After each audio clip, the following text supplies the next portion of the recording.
Hello and welcome to Godot Community. My name's Heather Meyer and I am here with our February webinar topic number 2 for high school visual art 3D. If you were able to watch our last webinar, thank you very much. I hope you found it helpful. I also hope that you were able to respond to the discussion. I think that my hope, again, is that through sharing our experiences, we can all improve our own practices. I certainly know that in the current environment, in the current climate, I am eager to know and understand how people are working through this time and successes and challenges that we are all facing. Tonight's topics will be digital teaching and learning experiences, student activities and project examples, and assessment. Like a lot of you, I started full remote this school year, and we were full remote for about the first month, and then in September we started to slowly, or not even slowly, quickly integrate students in. I think for 2 weeks we did a 25% of the student body at a time, and then by the third week of that we were at 50, and then bam, we were full face-to-face. However, again, like many of you, I had a large amount of students who just didn't feel comfortable coming back. So they opted to continue their online learning, which has resulted in a current hybrid model where I'm balancing students in the classroom at the same time as having online learners. And I think any three of the models, whether it be face-to-face or full remote or hybrid, has its own challenges right now. I'm going to address some that I'm experiencing. And from the right out of the gate, when we started in last fall, one of my main concerns was equity. And I feel like I talk about equity a lot, but it's a large part of my teaching philosophy.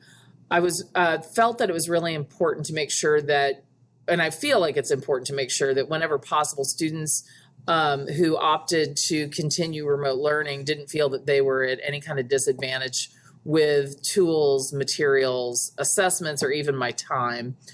In the last webinar, I discussed how I had students assemble their own tools and just using objects from their own environment. And I made that practice. So not only do my online students have to have those tool substitutes, I ask that my students who are coming face-to-face bring those and use those as well. And again, to me, that just makes it more equitable. I don't deprive my face-to-face students of using some of the things in the room where it's practical. You know, we're not really sharing a lot of tools right now.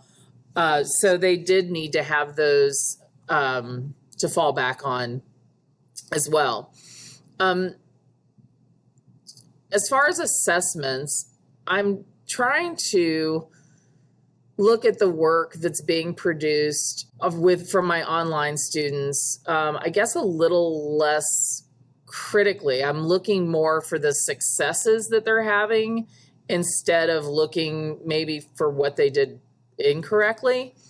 It's been a challenge. I think that we try to create a rigorous content with high standards, and we don't want to in any way feel like we are losing that rigor or, you know, watering down our expectations. But I think also the simple fact for me has been that the students simply don't have access to the environment, to, you know, seeing the other students next to them working and thinking, oh, well, you know, they can do that, then I certainly can do that. And I think that that's been a big challenge for me as far as assessment. I also have struggled with student engagement. Our school opted to not require students to have their cameras on, so it's been a challenge to even know if they are participating daily. you may see that they are logged into the meeting, but when you say their name and they don't respond, who knows what's going on? I certainly ask them to show me their progress as they're working. I had no idea. I mean, I understood that we did a lot of formative assessment while students were working, but I didn't realize how much formative assessments were being done through observation until I didn't have anyone to observe. And, just even with the littlest of things. So on this slide, you can see I do have an example of the platform that we use. It has a discussion area where students can post. And a lot of times I'll have students post images of the work that we did that day. And sometimes I want them to reach a benchmark. And other times I'll just say, whatever you got done today, I want you to post it. I just want you to show me that you accomplished something. And it allows me not to give them feedback in real time, like I would be able to if they were right here in the classroom, but it does allow me to give them pretty timely feedback. I think another downside of not having the students all together and another challenge is you don't really get to address those questions that pop up many times over. Or, if you see a kid, at every other table making the same misstep, then of course you're going to address the entire class. So I've started making lists of things. If I see online kids that are continuing, I'll make lists and make sure that it gets addressed in the next class. That collaboration, the discussions that students typically have as they're sitting at their tables working, is so valuable, and it's really being missed, and it's a challenge getting them to have the same degree of success without it.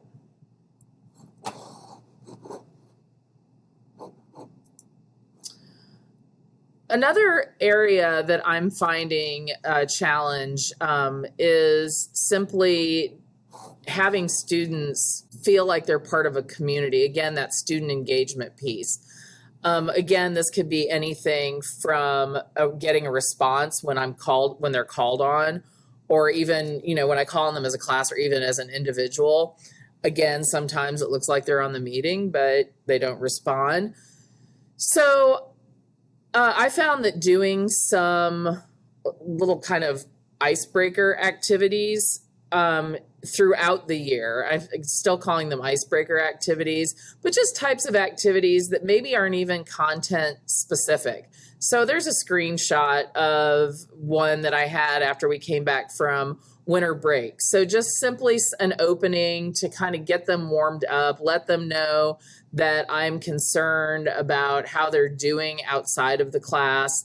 It lets me learn a little bit about their personalities. As I mentioned, we don't have cameras on, and I think it's crazy that here I am at the end of February, and I have students whose faces I've never seen. So this just makes it a little bit more personal. There are some good platforms that are inexpensive or free to teachers, but I don't think you need to have anything super fancy. I think, especially if your school is using some kind of platform that has a chat section, then just simply pose a question and have them respond. I've had students post a picture of their pets. We've had wear your favorite t-shirt day. I've just asked them to sometimes rate their weekends. They can reply with school appropriate, emojis, GIFs, GIFs, whatever it is. And I think it's important that we allow ourselves to take time from instruction to connect. I have, and many of you may also, I have fewer and less instructional time with my students this year because we are doing some district initiatives like social emotional development, and we're doing a lot to help some of these kids that are really struggling online. And so to me, my class time is gold, and I struggle with giving any of that class time up to anything but making. But on the flip side, the kids are going to be more responsive, I think, and more engaged if you kind of hook them in at the beginning and let them know that you care. So again, still something I'm struggling with, but something I'm continuing to work on. So some successes that I've had are I've really started to scrutinize what I'm teaching and what I want students to take away from the lesson. So this might mean, even though, I'm teaching the standards throughout, I may be focusing on fewer standards within a single lesson. I started with simpler forms and techniques. I've been more conscious about scaffolding and skill building. So what I mean by that, again, I'm working smaller to accommodate less class time, but I'm still planning projects that students respond to. And I'm thinking more about how one project may inform or lead to the next project, and they can see that direct contact. For ceramics, I considered how students wouldn't have access to like alternative surface treatments like Raku or Mishima or Sgraffito and such things. So we've really focused on the great textural quality of clay. Clay is meant to be touched, and it's meant to have depth and volume. So we've been spending a lot of time on texture. So we started using tiles as base forms, and because the construction of tiles is so basic and so simple, it allowed them to really focus on creating really cool textures. We watched a ton of YouTube videos of people making different textures in clay, and they get mesmerized by it, as I do. And from the beginning, they were learning about this material and its possibilities. This is also a really great project for learning the stages of dryness, because different techniques are done better at different stages of dryness. And we went from doing this slab project, these tiles, to creating a version of a reliquary box.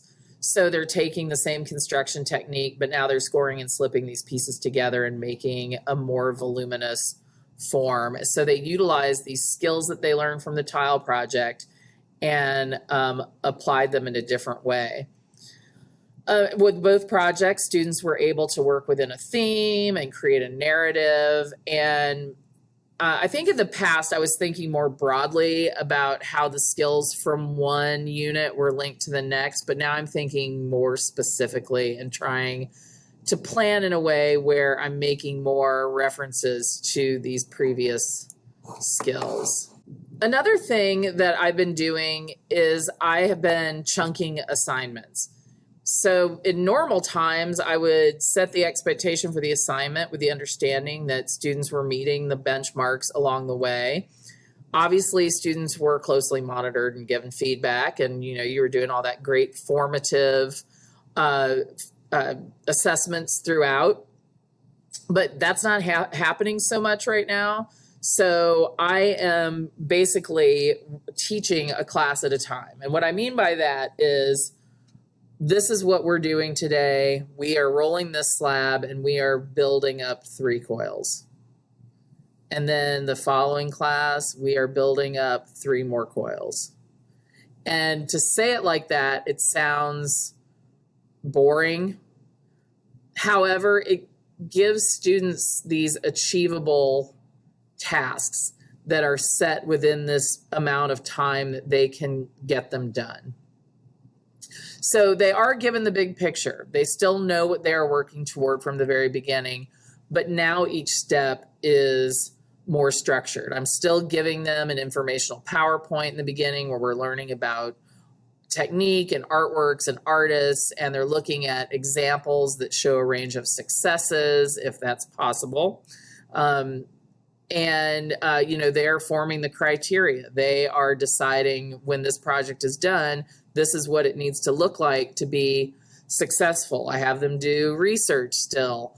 But then when they are in the making phase, it's very structured. And I think that that's been really helpful and really helped them achieve what's being asked of them. The images on this slide show those tasks. So one day I would have them roll out their slabs, and this would probably be a couple days because you'd have them roll them out, and then they would set up a little bit, and then they would refine them, cut them down to a template.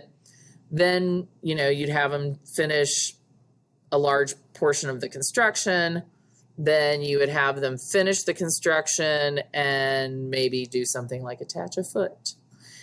For this particular project, the reliquary box, they were to come up with a small reliquary object. In this case, it was a squirrel and an acorn. And they could choose to put the object inside the box, which would be closer to what a reliquary box would be, or they could put it on the outside. Some of them got so excited about their little objects, they didn't want to hide them inside their boxes. So, doing the design and the carving and the refining, you're still talking about a 3 to 4 week assignment, but just really specifically from day to day doing specific tasks within that assignment. Another thing that I've done is I've had to come up with some new lessons. I've just had to shake up the routine a little bit. I am relying on some standards that I think are just good basic things that the students enjoy doing and that I find valuable. However, I have, out of necessity, had to learn to work smaller. So I'm not focusing on making these big forms that are more, driven by a firing technique, and again, focusing more on surface or texture. I have been asking students what they would like to make. I've gotten, the kids love to make a teapot, and I'm teaching ceramics this semester. So, this webinar, it focuses more on ceramic examples because that just so happens to be what I'm teaching this year. But it really has made me go back and look at anything that's maybe gotten stale that needs to be taken out of the rotation for a while or changed up in some ways. So now I'd like to shift to student activities and project examples. One of the things that I feel that is great for digital learning is research. I've continued to have my students complete research. Typically, it's a pretty guided and structured research. I don't have them. I taught English for all of one semester, and trust me, I have zero interest in grading any kind of research paper. However, I do think that there is value in having our students learn about artists, particularly contemporary artists. Whenever I can, I try to do a comparison. So maybe they're looking at tradition and how contemporary artists are responding to traditional forms. I know that I spoke about Roberto Lugo on the last webinar, but I really think he is a relevant artist right now. A colleague of mine, Travis Carr, does with his students something that he calls breakfast and blog, which I think is a really great activity. And he told me that I could talk to you about it. I think that this is a great activity because the students are learning about an artist, but in addition to that, they are creating that sense of community that we were talking about. And what he does is, it started as a face-to-face activity where he would have a group of students each week that would have to find an artist, not blogs so much, but websites, and they would have to present the artist to the rest of the class, and they would plan a meal, and it would be a very communal yet informative experience. And they would use the vessels that they had made, plates and cups, and having this breakfast and sharing this meal and talking about these artists.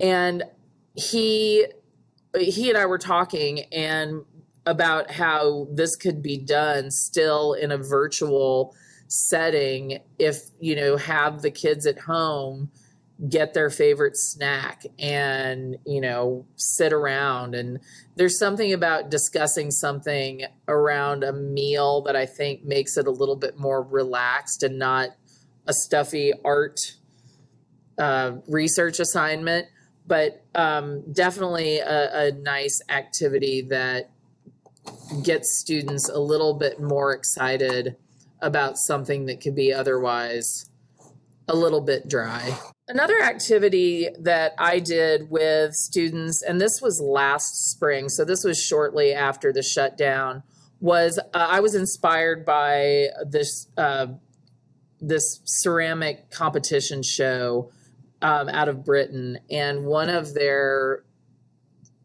challenges was that they were to make a garden sculpture, and it was supposed to be made in multiple pieces, and they had to figure out how these pieces would fit together. So I think anytime you can teach kids other ways of planning their work, I think that that's great. So making a maquette, and this would work both for sculpture or for ceramics. So we learned about making maquettes, and I had them use, again, they had to make three objects that fit together to make a larger, we called them garden sculptures. And they used just objects. I had them collect cereal boxes or frozen pizza boxes, that kind of cardboard.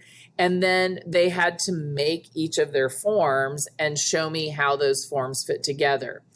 And because they didn't have clay, and this was a ceramics class, I felt like it was still really important that they continued making, even if they weren't making something with clay, and even if the final product wasn't going to be per se artwork. Some of these little 3D models, these maquettes were wonderful and well thought out and well constructed, and had a high degree of creativity, and they actually enjoyed it. Because at the point that we did this, they had been in lockdown for an adequate amount of time and were just happy again to be making. Some of you may be familiar with the toilet paper roll sculpture, but that was another thing that I did with my students last spring. And again, to have them utilizing objects in their surroundings, having them understand that it's not important to have all the fancy bells and whistles to create. I will be brutally honest, the success rate with these was not high. However, the students had so much fun and were so happy to be out of a situation where they were just being talked to and taking notes, and that horrible asynchronous every day, and they weren't having contact with their peers, to just be able to do something a little bit more out of the box, so to speak, was important. And even though my results were in some cases horrific, I would do it again. It was, I felt like the students really enjoyed it. And because I did not place a high importance on the success, but rather on being experimental and exploring something new, it took the pressure off of them. The same is true for earthworks. These are some examples of some things that I had students do that, they all had access to the great outdoors. Earthworks are great. I think that it teaches students the importance of impermanence, how not everything is forever. I think, again, you've got that piece where you don't have to have a lot of fancy toys to make art. And I think that it forces them to sort of think about how they're putting objects together to create visual interest. I wanted to share also a recording of a demo that I do. So let's just take a few moments to watch how one of these demos might look. Today you're going to need a few items for the slab base for your coil form. So even though we're using coil construction to build our form, we're going to start with a slab base. So the first thing you're going to need, like using scraps of fabric, you want something that doesn't have too much texture on it, like a t-shirt, or this is an old piece from a bed sheet. You're also going to need something to roll your slab with. So you want something that is stiff, that pressure on, that's nice and smooth. So I'm just using this can of spray paint. You're going to need something to cut.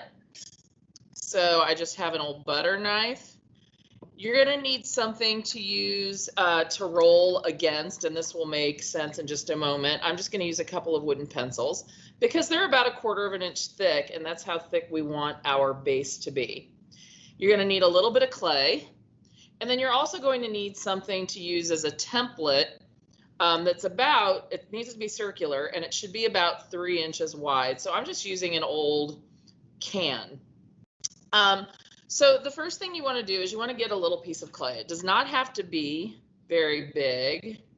And it's easier to roll a slab if you start by pancaking, slightly flattening your clay. The next thing I want to do is I want to take another piece of fabric, or you could use newspaper. And the reason that we're using fabric or newspaper is that if we didn't and we rolled our clay, it would stick to whatever surface we're rolling it onto. So a wooden table or a plastic laminate table doesn't absorb moisture, so the clay sticks. So once I've got my cloth over my clay, I need my pencils on either side. And what that's going to do is, as I'm rolling my clay, the pencils are preventing the clay from getting thinner than their thickness. So if those pencils are 1/4 inch thick and I have rolled across them, then I know that my slab is going to be a nice, even thick. The next thing that I want to do is I want to cut out this circle for my base. So you can do this in a couple of ways. I'm just going to take my can and I'm going to wiggle it around so that it leaves that circular shape, and I'll just cut that out. You could cut all the way through if your can was open. Mine has this little ridge on the inside, so I'm just going to use it to make a mark. And then I'm going to go back in with my knife and cut along that line.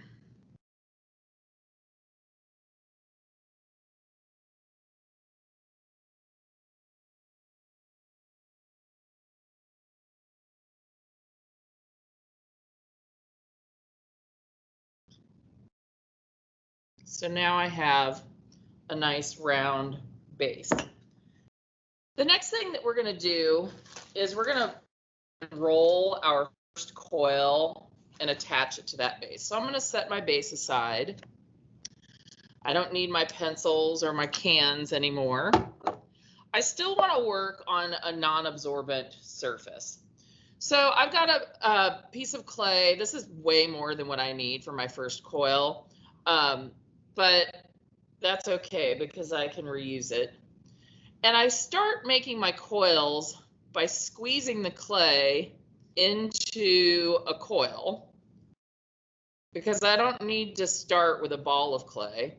And then I roll using the tip of my finger down to the heel of my palm and applying nice even pressure until I get my coil about the thickness of, I would say, maybe a little bit thinner than my thumb, but about the thickness of my thumb. And then even though I have this nice coil, and you want to make sure it's nice and even, so it should be the same thickness throughout, I'm going to slightly flatten it.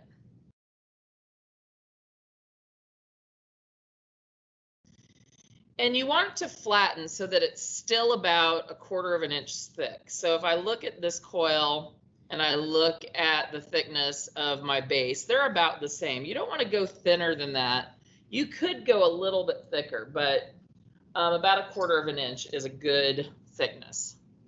The next thing I'm going to do is I want to score around the perimeter. So I'm just using a fork.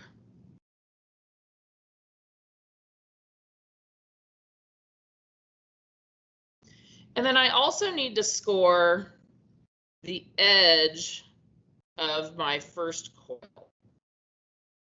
Now, we want these forms to get wider from the base. So what that means is if we looked at these forms in profile, so if this is the base of our form, that first coil that we put on needs to flare so that the walls are going out at an angle. And that's done just by how you position your coil. So I'm going to take a little bit of slip. Again, if you just have water, that's fine. I'm going to put my slip on.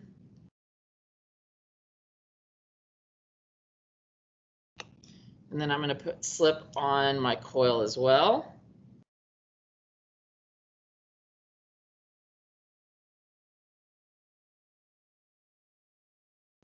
And matching my coil to my base, I'm doing it at a slight angle.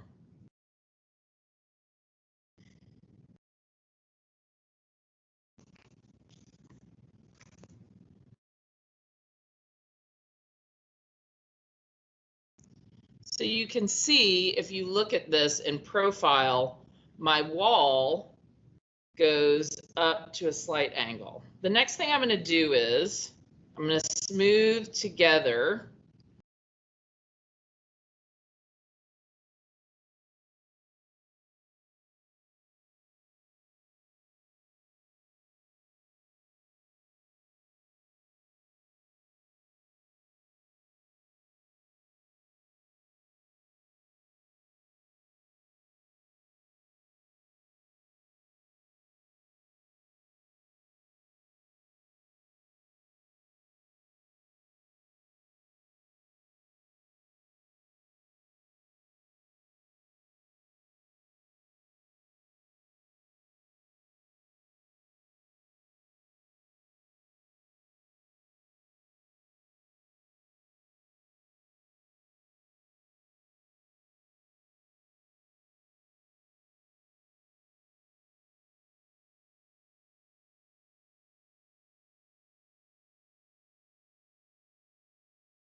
Next, I want to talk a little bit about assessments. Next, I want to touch on assessments. I have a couple of examples of a typical assessment that I would use in my class. Again, we've talked about the formative assessments. We know that we do those largely in an observational way. However, we know that we also need to have those big summatives. And I think it's really important that you are accessing and making sure that you are looking at the standards as you are assessing. I have the standards listed just by number, but obviously anyone could go back and reference what I might be teaching, what assessments are being taught in a given lesson by looking at the numbers. I think that it is super important that we are familiar with them and know that we are covering those standards. I think that the current GSE are stronger and clearer and cleaner than they have ever been.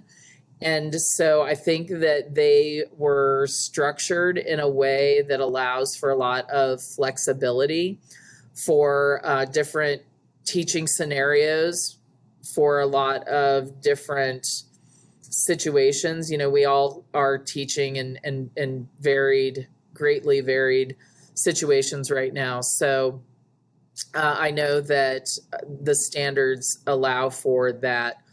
Another thing that I've included is an assessment that is more of a diagnostic assessment. And I typically, and I mentioned this earlier, I try to provide students with examples ranging from a high degree of success to maybe not so successful. And I think that it is really, and I do this at the front end of a lesson where I'm saying, this is what we are going to be making. And it's amazing when those kids look at the work and they can pinpoint exactly why something is successful and something isn't. And then, at the end of them making, you can bring those back up and say, which category are you in? Are you really showing good technique and visual interest and good craftsmanship, or did you phone it in? Did you do the bare minimum? And so that's been a really good staple for me, is having that compilation of varying degrees of success. As we are teaching digitally, or I am teaching digitally at least part of the time, I am also having students post their work. And I have them do this pretty rigorously because I want to be able to see every part of what they're doing. Because we are assessing form, typically one view is not going to do it for me. So obviously I have my students document their work in a single view, but then I have them, if it is part of the criteria, I will have them photograph it next to something for scale. I will have them show me close-up areas of success. I will maybe have them do a couple of different views.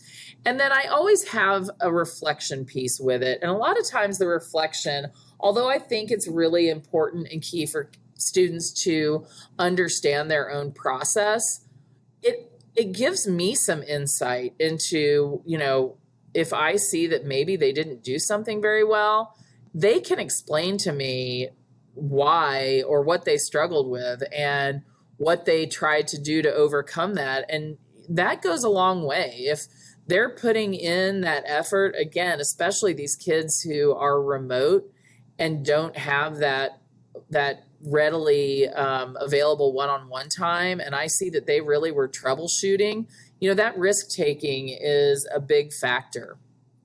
Another thing that I've done is I've provided checklists. So basically, do you have everything on this list? And if they can check all of those things, then they should be in pretty good shape. So that is the end of tonight's webinar. I hope that, again, the information was helpful. Please feel free to post to any of the discussion topics. I look forward to hearing from you, and I hope you are doing well, and please stay healthy. Thank you.